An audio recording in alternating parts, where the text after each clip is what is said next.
Bonjour à tous et bienvenue sur le plateau de Bonjour chez vous. Aujourd'hui, notre thème du jour est Laisse place au surnaturel. Bonjour à tous. Bonjour Evelyne. Et bonjour à notre invité, l'apôtre Marcel Kouamenan. Ça va bien? Très très bien. Je me réjouis d'être là, donc je pense que ça va être bon. On passe des bons moments. On en est convaincus aussi, merci. C'est toujours un privilège de te recevoir à EMCI et surtout dans Bonjour chez vous, deuxième fois pour toi.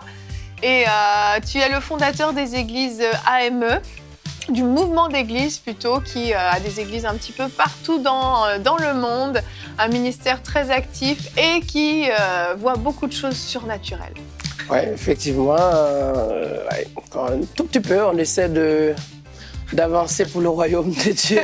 J'aime bien. Et c'est vrai que... parce que, en fait, tout petit peu, chaque fois, j'ai dit ça parce que j'ai l'impression que il faut comme...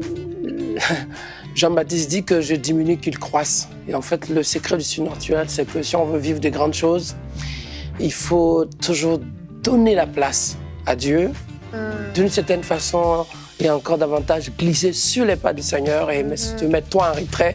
Et le reste, c'est Dieu qui fait. Donc, on va mettre en avant Jésus-Christ aujourd'hui. Alléluia. Et pas l'apôtre Marcel Kouamenan. Là, par contre, je suis là, t'es content, là. Ouais, c'est bon, ok. Alors, on y va comme ça. Et dans la rubrique Conseil du coach tout à l'heure, tu vas nous dévoiler les 5 secrets du surnaturel. Je pense qu'on va... On en a déjà un. Ah. L'humilité. C'était un avant-première. Donc, on verra ça tout à l'heure avec toi. Et donc, on va parler du surnaturel aujourd'hui, ce surnaturel qui se manifeste sur cette terre et pas seulement au ciel. Et on commence en parlant tout de suite dans la pensée du jour. Heureux de vous retrouver aujourd'hui pour cette pensée que j'ai intitulée « Intègre le surnaturel à ta mentalité, à ta façon de penser. Laisse place au surnaturel » comme le thème de cette émission. Vous savez, de la Genèse à l'Apocalypse, Dieu se révèle comme étant le Dieu du surnaturel. On voit le miraculeux dès le début jusqu'à la fin.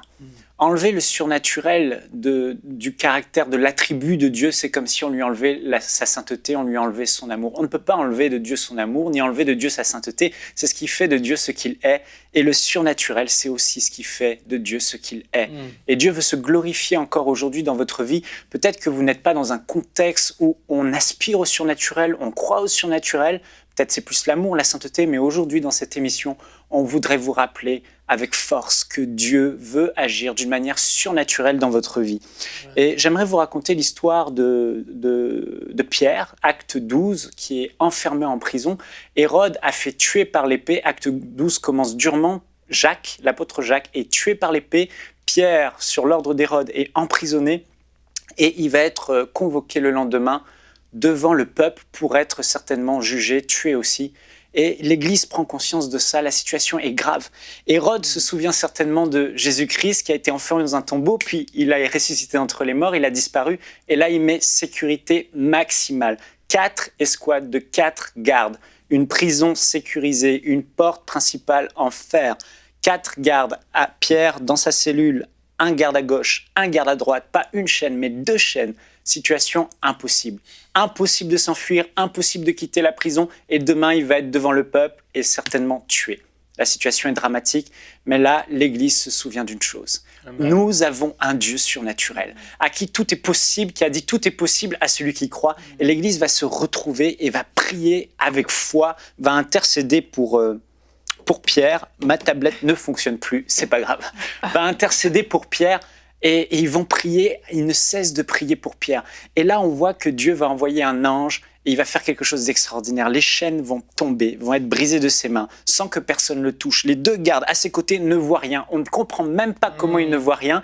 Pierre va passer devant toutes les escouades jusqu'à la porte. La porte va s'ouvrir surnaturellement et Pierre va se retrouver devant la maison de Marie où tout le monde est en train de prier. C'est un miracle surnaturel. Et j'aimerais simplement vous dire aujourd'hui, peut-être que vous aussi, vous êtes dans une prison de vos émotions, prison des finances, prison du manque, prison de la maladie, prison d'une situation qui est impossible, prison juridique. Il n'y a pas de solution. Vous êtes face à un mur, mais j'aimerais vous dire que ce Dieu qui a fait sortir Pierre de la prison peut aujourd'hui, si vous activez votre foi, si vous élevez votre foi au surnaturel, si vous intégrez le surnaturel dans votre façon de penser et que vous laissez place à Dieu en lâchant prise, en n'essayant pas par vous-même de contrôler les choses, Dieu va agir d'une manière souveraine, surnaturelle, puissante dans votre vie. Alors soyez encouragés, activez votre foi et à travers cette émission, on veut élever votre foi pour que vous laissiez le surnaturel de Dieu intervenir dans votre vie et que cette prison dans laquelle vous êtes aujourd'hui, vous en sortiez aujourd'hui même parce qu'avec Dieu, tout est possible. Amen, amen. Ouais. Je vous propose qu'on regarde tout de suite notre verset du jour. Jérémie 10 au verset 12 nous dit « Il a créé la terre par sa puissance, il a fondé le monde par sa sagesse, il a étendu les cieux par son intelligence. » Et ça, c'est juste une infime partie de ce que Dieu peut faire. Juste ça, c'est extraordinaire. Ça nous révèle cette toute puissance de Dieu pour manifester justement le surnaturel. C'est lui qui a créé cette terre sur laquelle on marche, c'est lui qui a créé les cieux, c'est lui qui nous a créés. Tout ça est déjà complètement surnaturel quand on y pense en fait. On vit dans le surnaturel juste par notre propre existence. Malheureusement, on n'en a pas conscience et la science a voulu dire que c'était le fruit du hasard, tout ça. Mais nous savons que déjà là, c'est le fruit du surnaturel. Mais le surnaturel, en fait, c'est quelque chose qu'on devrait intégrer dans notre quotidien, quelque chose qui doit faire partie de notre vie et dans nos pensées pour bannir l'inquiétude. Oui, parce qu'on a un cerveau, et notre cerveau, il est très rationnel, en fait. Et on voit beaucoup d'enfants de Dieu qui sont dans l'inquiétude, et ils ont des raisons d'être inquiets. Ils ont des raisons dans le naturel d'être inquiets. Il y a un problème, une maladie incurable, une situation où on voit qu'on fonce dans un mur. Et là, le cerveau, il va calculer, il va faire des mathématiques. Oui, là, si je ne fais pas ça, il va se passer ça. Et en fait, des fois, il n'y a pas de solution. Et l'inquiétude vient parce qu'on voit par nos calculs de notre cerveau qu'on fonce dans un mur. Mais lorsque on est enfant de Dieu et qu'on réalise que Dieu peut faire, du jour au lendemain, soudainement, tout à coup, le matin on se réveille, quelque chose, une bonne nouvelle arrive, le surnaturel est là, on ne s'inquiète pas parce qu'on se dit mais Dieu est là et Dieu va faire. Ce qui me paraît impossible et sujet d'inquiétude, Dieu va intervenir et quand on apprend à ne pas à laisser place dans notre façon de penser au soudain de Dieu, au surnaturel de Dieu, à l'impossible selon l'homme, tout à coup, on mène une vie paisible parce qu'on se dit, oui, cet après-midi, peut-être qu'il va m'arriver quelque chose d'extraordinaire. Demain, peut-être que je vais recevoir quelque chose dans ma boîte à lettres. Demain, après-demain, peut-être que je vais recevoir un coup de téléphone et ma situation va être débloquée. Tout devient possible, en fait. Et pour ça, il faut faire un choix, se dire, oui, mais Dieu est là et Dieu peut le faire. Et ne pas faire nos calculs sans Dieu, mais mettre Dieu avec nous dans nos calculs. Et j'aimerais juste citer ce verset, Éphésiens 3:20 qui dit ta tablette refonctionne. Elle refonctionne. Surnaturel. Or, à celui qui peut faire, Éphésiens 3:20, par la puissance qui agit en nous, infiniment au-delà de tout ce que nous demandons ou pensons. L'apôtre Paul va dire que Dieu est capable de faire infiniment au-delà, pas juste un peu au-delà, mais c'est pour dire qu'il n'y a pas de limite à ce que Dieu peut faire. On ne peut pas mettre Dieu dans une boîte, on ne peut pas dire « il va faire comme ça ». Et on voit que l'Église priait, ils croyaient qu'il y avait une solution pour Pierre, mais on voit qu'ils n'étaient pas à la hauteur de la limite du surnaturel de Dieu. Ils avaient mis des limites bien plus bas, parce que quand Pierre est arrivé après être délivré, ils n'ont pas cru que c'était Pierre devant la porte, alors qu'ils priaient pour que Pierre quitte la prison. Pierre se retrouve dans la maison, non, c'est son ange. C'est pas Pierre, c'est son ange. Et puis finalement, c'était Pierre. Et là, en fait, ils croyaient peut-être à une solution plus naturelle, comme Hérode qui le lendemain allait changer d'avis, ou le peuple qui a dit non, la faveur du peuple ou autre. Mais bon, peu importe, là, Dieu a montré. Il a montré que tout est possible. Amen. Il a montré qu'il peut faire des choses complètement extraordinaires. Amen. Et il aurait pu en claquer du doigt et transporter Pierre d'un endroit à l'autre. Mais c'est important de se dire, mais Dieu est tout-puissant. Amen, amen. Pasteur Marcel, tu aimes prêcher sur ce que tu appelles le badaboum de Dieu, le tout à coup de Dieu, ce moment où justement l'intervention surnaturelle se manifeste. En fait, je crois que l'Église et notre génération, depuis des années, je pense qu'on a vraiment vécu à côté du surnaturel. On a mis le surnaturel de côté, on a mis la théologie, les explications, les structures, l'organisation. Tout ça, c'est bien. Mais moi, quand je lis la Bible, quand Jésus dit dans le livre de Jean, chapitre 14, vous voyez, en vérité, je vous le dis, celui qui croit en moi fera aussi les choses que je fais et même en fera de plus grandes. Et en fait, je m'assois, je réfléchis, je me pose beaucoup de questions. Qu'est-ce que cela veut dire ? Parce qu'un jour, un scientifique disait l'homme n'a pas suffisamment utilisé sa matière grise. Autrement dit, la cervelle de l'homme, le cerveau de l'homme, voilà, son intelligence. Et en fait, moi, en tant qu'homme de Dieu, je me dis, OK, si on n'a pas utilisé beaucoup l'intelligence de l'homme en science, d'accord, et si on l'utilisait, on ferait beaucoup de choses. Mais moi, en tant qu'homme de foi, je me dis, mais si nous, on se mettait à rechercher une foi plus grande, parce qu'avec la foi, Jésus dit, on fera des choses que lui fait, et même de plus grandes. Mais déjà, pour arriver à faire ce que Jésus fait, c'est déjà compliqué.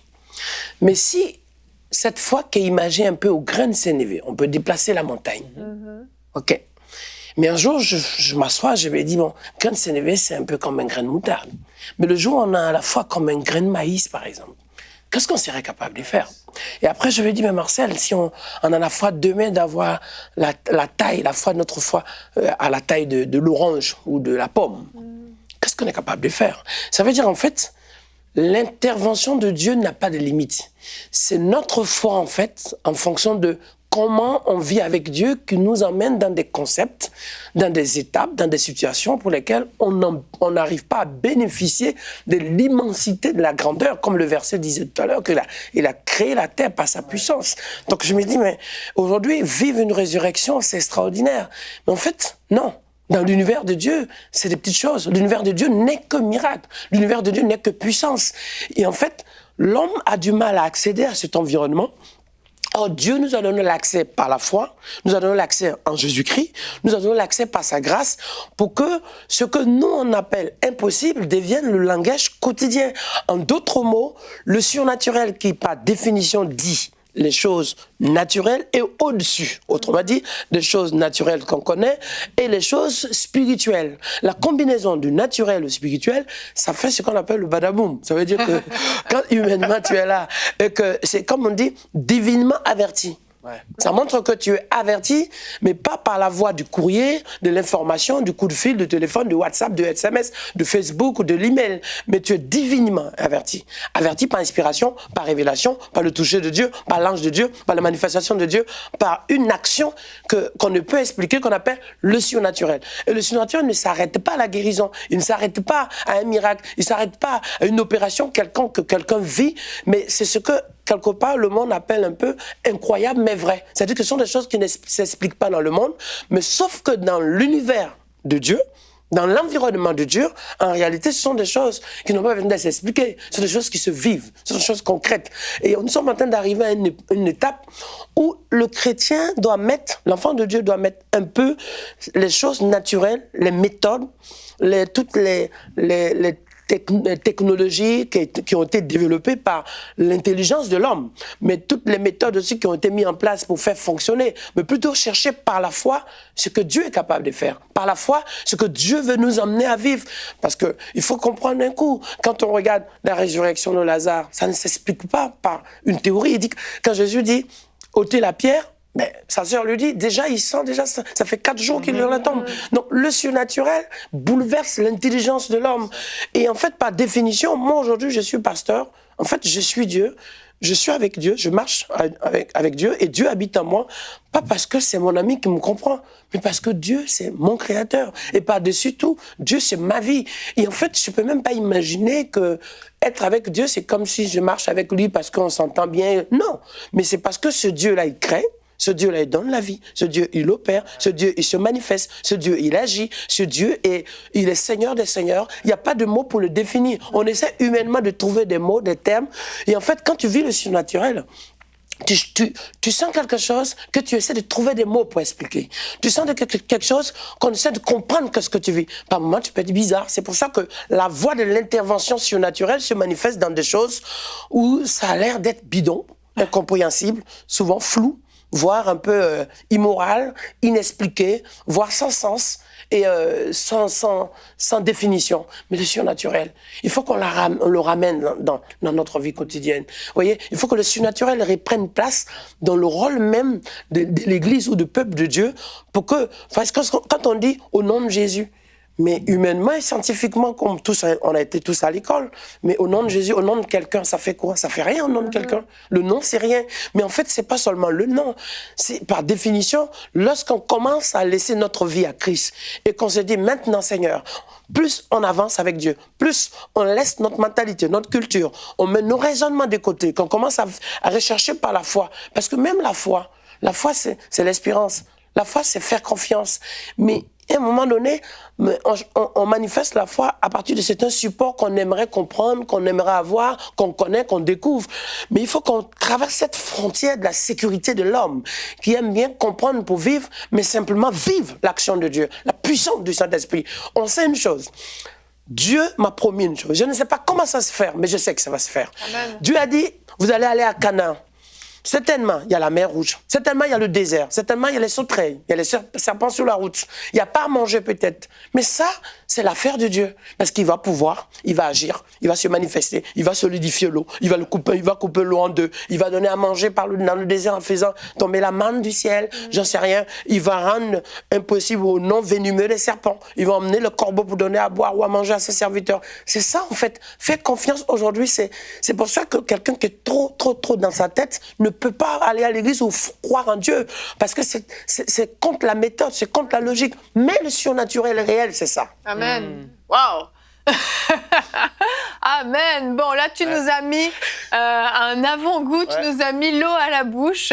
On est obligé d'aller plus loin. Et on va aller plus loin, justement. On va découvrir les secrets du surnaturel. Annabelle et Frank, vous allez recevoir dans cette émission. C'est génial. Et on va enchaîner tout de suite, Pasteur Marcel, avec la rubrique Conseil du coach.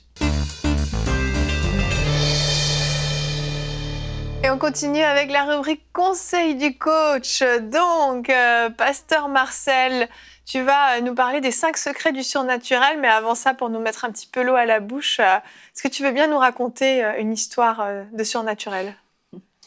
J'ai des petites histoires, tout petit peu. Alors... Petite histoire, raconte-nous une résurrection peut-être? Une résurrection, ouais. Petite en fait, histoire. Ouais, je me rappelle qu'un jour, je dormais, je dors les matins parce que j'ai pris toute la nuit. On me fait appel pour une personne qui était morte qu'on emmenait à l'église. Et donc j'arrive et bon, j'étais un peu au début fâché parce que je me suis dit, oh, c'est pas un coin de cimetière, enfin, du moins, c'est même pas la morgue. Et je comprenais pas pourquoi on vient encombrer mon salon avec une mort, en fait.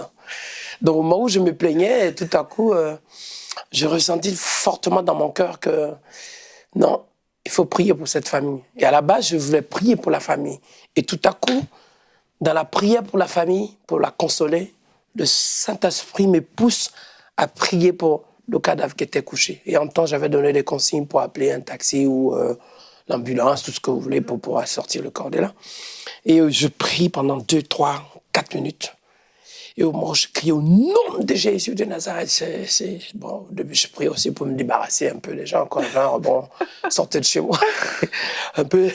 Mais c'est ça aussi, le surnaturel, souvent, c'est très bizarre. C'est ça, c'est que tu t'y attends pas, c'est pas prévu. Je m'attends pas, ouais, non, voilà. Donc, je pensais plutôt qu'on m'a dérangé dans mon sommeil, voilà. Je prie au nom de Jésus et tout à coup, quelque chose s'est passé, une sorte de mouvement dans le drap. Et puis, au début, ça m'a effrayé un peu, et bon... je me suis retenu un peu. Et c'était le début d'un événement spécial qui a amené tout un bouleversement de conversion parce qu'à la résurrection de cette femme, dont le mari était musulman, la place publique, il y avait une mosquée en face, il y avait, nous on avait notre résidence dans une place publique à côté, un municipal. Ça a été vraiment un événement tellement marquant que ça a touché les journalistes, ça a touché les voisins, ça a touché les musulmans et en fait ça fait une grande extension, une opération spéciale. Donc ça c'est l'intro des petites choses comme ça dans le surnaturel. Qui pour nous peut-être sont grands, mais Dieu veut qu'on vive encore plus loin. Alléluia. Je sais pas, qu'on arrive quelque part dans une mort, dans un cimetière. On a même vu que lorsque Jésus est ressuscité, il y a eu plusieurs événements spirituels qui se sont produits. Et je pense qu'aujourd'hui, le surnaturel, si on le laisse pleinement prendre sa place, on risque de vivre des choses que, comme la Bible dit, ce que l'œil n'a point vu, ce que l'oreille n'a jamais encore entendu, ce qui n'est point monté dans le cœur de l'homme. C'est ça le surnaturel. Amen, amen. Et là, donc, tu vas nous parler des 5 secrets. En tout cas, il y en a peut-être d'autres, mais en tout cas, au moins, tu vas nous en parler de 5. Le premier, l'inspiration. Oui, en fait, le surnaturel, quand on dit surnaturel, ça apparaît un peu inaccessible, un peu vaste, large, peut-être même très loin. Mais le surnaturel, en tant que tel, comme mot, en fait, ne veut rien dire. Le surnaturel peut être aussi quelque chose que les gens du monde manifestent. Le surnaturel peut être dans l'environnement de la sorcellerie. Le surnaturel peut être dans l'incroyable mais vrai, comme dans certaines émissions ou dans la vie de tous les jours. Mais pour que cela soit de Dieu, il faut quand même des éléments qui le composent. Il faut l'inspiration de Dieu. Et l'inspiration, c'est quelque chose déjà qui se manifeste dans le contexte surnaturel. C'est-à-dire que l'inspiration ne s'explique pas. On peut être inspiré parce qu'on a ressenti ou qu'on a envie, mais le surnaturel qui se manifeste dans l'inspiration, c'est quelque chose qui est divinement opéré. La Bible dit que c'est Dieu qui crée le vouloir et le faire. En fait, tu es là et tu as peut-être l'idée ou tu as envie ou tu ressens une conviction ferme de faire quelque chose et tu te rends compte que plus tard, ce que tu n'as pas fait, en fait, c'était quelque chose que Dieu est en train de t'amener à faire, mais comme tu n'étais pas capable d'avoir la compréhension, l'interprétation de la chose, alors tu te retrouves un peu dépassé ou négligent. Donc l'inspiration est un élément clé dans le contexte du surnaturel. L'inspiration, il faut savoir que pour réussir, pour percer, pour faire des choses, pour avancer, il faut pas simplement faire avec des calculs, il faut se laisser porter. Et ça, l'inspiration, c'est être porté par Dieu. L'inspiration, c'est être conduit par le Saint-Esprit.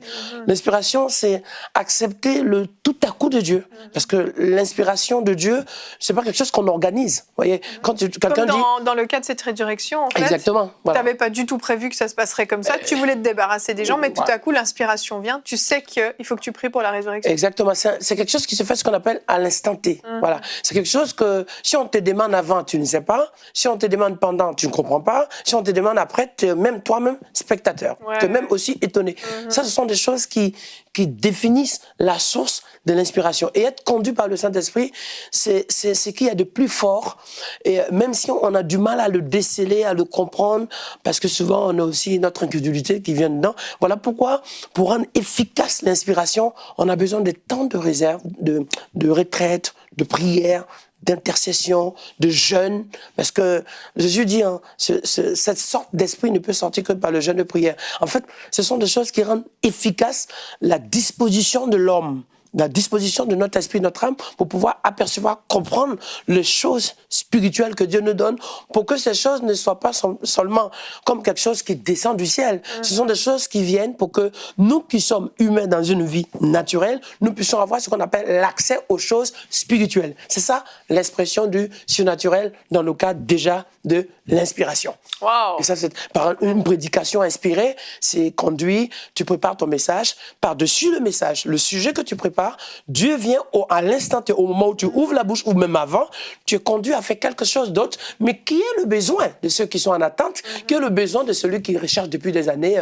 Voilà. Donc c'est la partie qui n'était pas prévue. Donc c'est toujours le tout à coup, c'est toujours l'exception, c'est toujours la main de Dieu derrière. Ça, c'est l'inspiration. Deuxième point, la révélation. La révélation, justement, c'est ce qui rend un peu particulièrement la chose un peu plus exceptionnelle.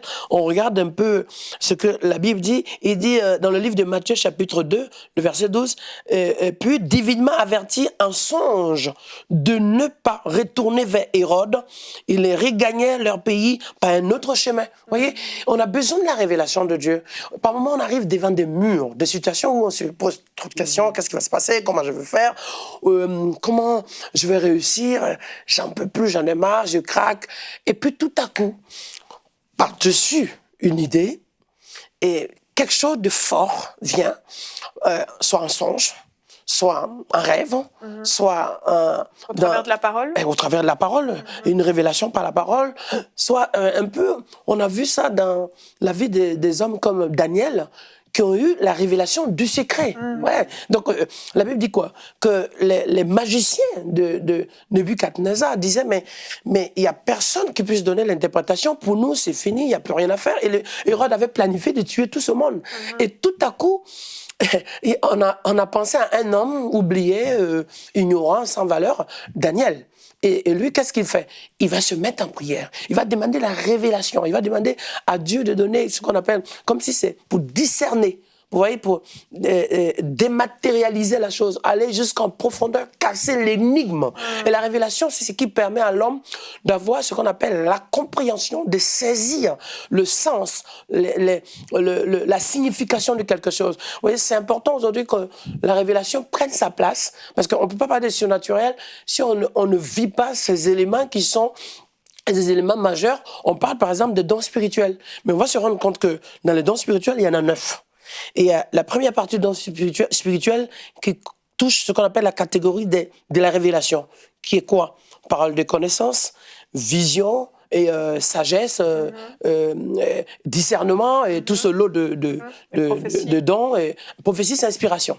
Après, dans le côté puissance, il y a foi, miracle et guérison. On va se rendre compte que quand même, ces trois éléments composent les 9 dons spirituels. C'est 3 compartiments, hein. 3 compartiments de 3 dons par chaque.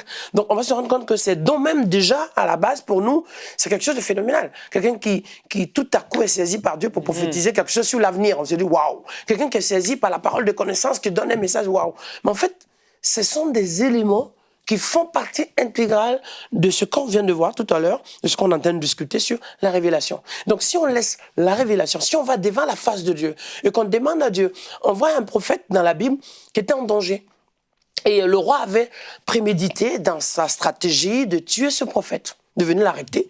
Et qu'est-ce qu'il fait? Depuis sa chambre, il avait la révélation de ce qui se passait. Il n'y avait pas de caméra, il n'y avait pas de drone, il n'y avait pas de toutes ces technologies. Mais il avait... Vous savez que là où le regard de l'homme s'arrête, c'est ça la révélation. Révélation veut dire voir. Et aujourd'hui, révélation de Dieu, c'est voir selon le regard de Dieu. Et Dieu est hier, aujourd'hui et demain. Donc, ça veut dire que moi, demain, je ne comprends pas ce qui va se passer demain. Mais comme Dieu est en même temps demain, donc la révélation de Dieu me permet de saisir ce qui va se passer, ce qui peut se produire. Pas pour chercher des choses dans mon intérêt, mais dans ce que Dieu veut faire pour la gloire de son nom, de ce que Dieu veut nous amener à vivre. Donc, si la révélation prend place, je crois que le surnaturel serait carrément des choses au quotidien, très faciles à vivre. Et d'ailleurs, c'est ce que Dieu va amener l'Église et les enfants de Dieu à vivre. Donc la révélation, c'est très important. Et je pense qu'après la révélation, il y a la foi. Oui. Parce que la foi, en fait, on comprend bien que la Bible dit que le juste vivra par la foi. Et tout est possible à celui qui croit. Et par définition, on va se rendre compte qu'on ne peut pas espérer sans la foi. D'ailleurs, même l'espérance, c'est un peu l'interprétation, c'est la traduction de la foi. Et la ferme assurance des choses qu'on espère, la démonstration de celles qu'on ne voit pas. Mais quand on parle de la foi aujourd'hui, la foi, c'est un peu quelque chose qui est un peu plus, un peu comme si c'est dépassé. La foi, c'est un peu comme si les gens, ils rêvent un peu, ils aspirent des choses. Non, la foi, c'est une conviction ferme. La foi, c'est une assurance que tu as. Il dit ce que tu crois, tout ce que tu demanderas, si tu crois que tu l'as reçu, Dieu te donne. Et par-dessus ces choses, si tu crois aujourd'hui que tu te lèves, comme la Bible dit que si vous avez la foi comme un grain de sénévé, vous direz à la montagne.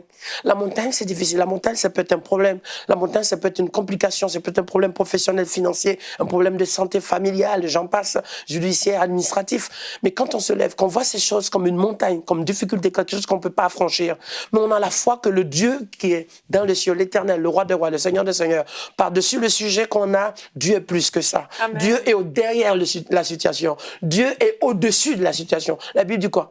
Qu'il est si grand, si vaste, si large, si gros, si immense, si profond, que rien ne peut le surmonter. Donc, il faut qu'on mette notre foi sur ce Dieu, pas sur ce qu'on voit, pas sur ce qu'on vit. Parce que ce qu'on vit, ça peut être quoi? Des vagues, des situations difficiles, ça peut être la maladie, mais pas dessus la maladie. Christ guérit. Si Christ m'a créé et que je suis malade, il sait de quelle manière il a voulu que l'homme ait ce qu'on appelle le génome qui compose l'homme, les os qui composent l'homme, le sang, les nerfs, comme un peu Ézéchiel chapitre 37. Donc le Seigneur sait, même si, comme Lazare, tu étais mort, si Dieu veut que tu vives, alors il trouvera le moyen. Il ne faut pas chercher à savoir, oui, il est mort du cancer, il est mort de tel virus, mais quand Dieu dit, il revient à la vie, peu importe les circonstances, et que tu aies perdu un pied, un accident, ou je ne sais pas dans quel domaine, l'ordre de Dieu seul, comme il a dit que la terre soit, la lumière soit, la lumière fut. C'est comme ça. Dieu, il déclare, il décide. Donc la foi d'être amener l'homme à se fixer sur Dieu.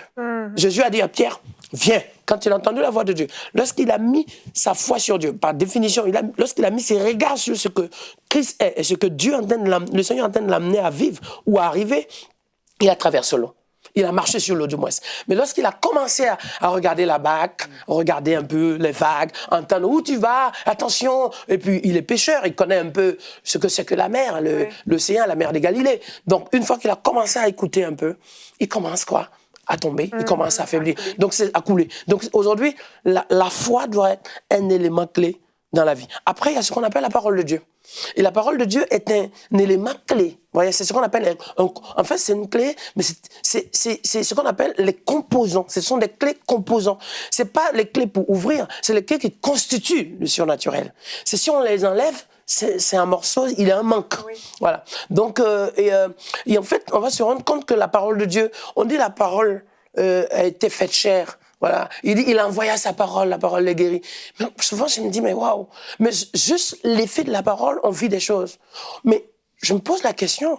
Mais si ce que Dieu dit peut faire autant de choses, mais à un moment donné, mais celui qui parle nous dit, la parole, c'est moi la parole. Donc si on vit dans la parole et qu'on va plus loin que ce que la parole nous emmène, simplement dans les écrits, dans ce qu'on entend, et qu'on cherche la personne de la parole, on va vivre des choses merveilleuses. Donc ça montre que la parole qui est source, inspiration, notice pour comprendre Dieu. La parole qui est le moyen pour vivre les choses de Dieu. La parole qui est l'éclairage. C'est parce que la Bible dit c'est la lumière à mes sentiers. Donc aujourd'hui, si on met la parole de Dieu en avant, on va vivre dans l'obéissance. On va vivre dans la sanctification. La parole de Dieu va créer en nous l'univers disponible, disposé du moins à saisir les promesses, les bénédictions. La parole de Dieu va nous enseigner, va nous faire grandir, va nous instruire. Parce qu'en fait, à un moment donné, on vit des choses de Dieu, mais on ne comprend pas qu'est-ce que Dieu veut. Mais la parole de Dieu nous amène à faire quoi? À se disposer, à être préparé, à être équipé. La parole de Dieu nous enseigne à avoir la maturité qu'il faut, à grandir, à mûrir. La parole de Dieu nous amène aussi à découvrir les promesses et la destinée que Dieu nous a prédisposées. Donc la parole de Dieu, il ne faut pas l'enlever. Sinon, ça devient quoi? Ça peut être une vision quelconque parce que quelqu'un soit il a mal mangé ou il a des héritages, je ne sais quoi. Voilà. C'est pour ça, pour pouvoir garder l'originalité du surnaturel, pour qu'elle reste surnaturelle de Dieu, il faut des éléments, des composants, des définitions de la parole. Amen. Voilà, on ne peut pas venir juste parce qu'on a vu des choses et on dit oui, c'est Dieu. Tout ça aussi, c'est ce que, comme le surnaturel n'est pas trop mis en avant dans l'église de Dieu, ça a laissé une sorte un peu d'absence et chacun vient faire n'importe quoi. Mais le surnaturel, avec la parole de Dieu. Après, il y a ce qu'on appelle l'alliance. L'alliance, le dernier point. Et vous voyez, c'est par l'alliance qu'on accède à cette relation avec Dieu. Et on parle d'Abraham comme père de la foi, mais on voit encore plus loin que l'alliance, c'est la clé. Vous voyez, on peut avoir une famille aujourd'hui comme une référence. On peut bâtir quelque chose dans la famille, mais cette famille, elle est née à partir d'une alliance, l'alliance de deux personnes. Et quand on regarde très bien, on peut avoir l'impression que dans notre famille, dans notre vie, dans notre parcours, on est peut-être différent. On n'a peut-être pas eu ce qu'il faut chez nos parents. Mais si on rentre dans l'alliance de Dieu, on devient un maillon qui crée l'avenir de Dieu dans ce qu'on appelle la destinée manifestée de la gloire de Dieu. Ce qu'on appelle la volonté active. Parce qu'il y a la volonté permissive de Dieu. Il y a la volonté divine et surnaturelle de Dieu. Mais quand on rentre dans l'alliance, on parle même plus simplement de la volonté de Dieu. L'alliance nous fait partie intégrale, nous intègre, nous emmène. Quand on dit alliance, ça veut dire allié. Ça veut dire il y a ce que Dieu est, il y a ce que je suis. Mais par définition, je me fonds, je disparais, je diminue, je m'efface pour être totalement en Dieu. Ma faiblesse, je la donne à Dieu. C'est ça dans l'alliance. On gagne dans l'alliance. Et le surnaturel, c'est ça. Je viens avec ce que je suis. Je réagis humainement. Voilà, avec ma mentalité, ma culture, mon éducation. Mais comme je suis dans l'alliance de Dieu, à un moment donné, ce n'est plus moi qui vis, c'est Christ qui vit en moi. Et cette alliance, lorsque on recherche dans cette alliance, dans la sanctification, lorsque dans cette alliance, on ne cherche pas son intérêt personnel, lorsque dans cette alliance, on commence à laisser la place de Dieu, parce que quand on fait alliance, on devient un.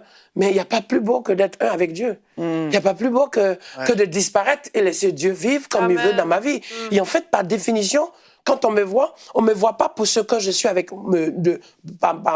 mes racines avec mes parents, mais on me voit avec ce que Dieu est en moi. On me voit, peut-être Marcel, mais on doit voir en moi Dieu dans Marcel. C'est pour ça que quand Paul arrive à un moment donné, ou bien même Moïse, qu'est-ce qu'il dit? Après cette rencontre qu'il a vécue fermement, la Bible dit quoi? Le Seigneur lui dit, ta bouche sera ma bouche. Dans l'alliance, à un moment donné, c'est Dieu qui parle au travers de toi. C'est Dieu qui agit au travers de toi. Et même quand on a mis Joseph en prison, Dieu était tellement en lui que n'importe quel lieu où tu peux te trouver, Dieu continue d'agir parce que cette alliance, c'est à cause de cette alliance qu'il ne voulait pas commettre le péché dans la maison de Potiphar. Parce qu'il a dit, je ne peux pas faire ça. On peut voir l'amitié, on peut voir le respect, on peut voir des valeurs, mais par-dessus ça, en fait, l'alliance crée une relation infaillible et qui fait qu'on est scellé dans le sang de Jésus. On vit dans la racine, dans du sérieux. Vous voyez, on porte du fruit et pas pour ce qu'on nous a donné, mais pour ce que Dieu habite en nous. Et cette alliance, vous voyez, donc l'alliance, la foi active, vous voyez, elle se manifeste dans notre vie, la foi. On passe à l'inspiration, la révélation. Vous voyez, ce sont des choses dans tous ces composants qui amènent l'homme à vivre ce qu'on appelle une sorte de, je peux dire, un badaboum encore plus grand. Parce qu'en fait, juste avec la révélation, mais on est bouleversé. Quelqu'un qui vit une révélation, c'est waouh. Quelqu'un qui prophétise, waouh. Mais vous imaginez, dans un univers où les enfants de Dieu vont vivre la révélation, l'inspiration, et chaque élément avec ses composants. L'alliance, avec toutes ses bénédictions. La foi, avec tout son univers de grâce. L'inspiration. Donc, toutes ces choses réunies, c'est explosif. Amen. Si quelqu'un vient ici, il a une parole de connaissance, on est déjà impressionné. Mais c'est qu'un élément. Mais ces éléments qui peuvent représenter 1/1,000,000 dans l'environnement du surnaturel. Donc, nous sommes en train d'arriver à ce que, dans ton travail, dans ta famille, dans ton église, dans ton ministère, dans ta vie, dans même ton concours, dans ton quotidien, dans ton petit environnement, que tu te réveilles maintenant, tu dis maintenant, Seigneur, je veux me rendre disponible, que ma chair se taise, que ma mentalité s'éloigne. Et en fait, ce sont des éléments qui permettent à ce que, vous voyez, Dieu nous fasse passer le Jourdain. Vous voyez, quand Élisée suit Élie pour traverser le Jourdain, qu'est-ce qu'on lui dit? On se moque de lui en disant, de toute façon, quand Élie va partir, il n'y aura rien qui va se passer. Mais au retour, tout cela ont été confondus. Le surnaturel, c'est ça. C'est-à-dire que tu ne t'attends pas, tu ne comprends pas. Mais il y a quelque chose de plus fort que toi, quelque chose qui te saisit, quelque chose qui te bouleverse, quelque chose qui te dépasse, quelque chose qui te porte. Et la Bible dit que Philippe a été transporté. Vous voyez, Philippe a été transporté d'un lieu à un autre. Après, quand on lit la Bible, on essaie de comprendre comment ça s'est passé, comment ça se produit. Mais ouvre tes yeux, tu ne fais que lire. Commence à vivre ça. Commence à vivre ça.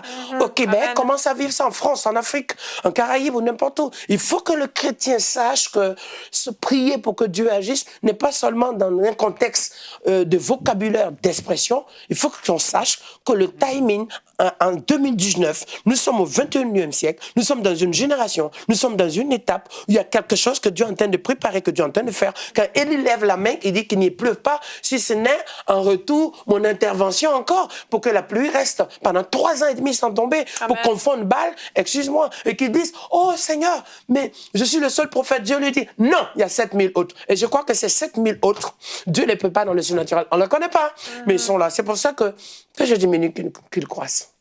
Amen. Waouh, merci infiniment, Pasteur Marcel.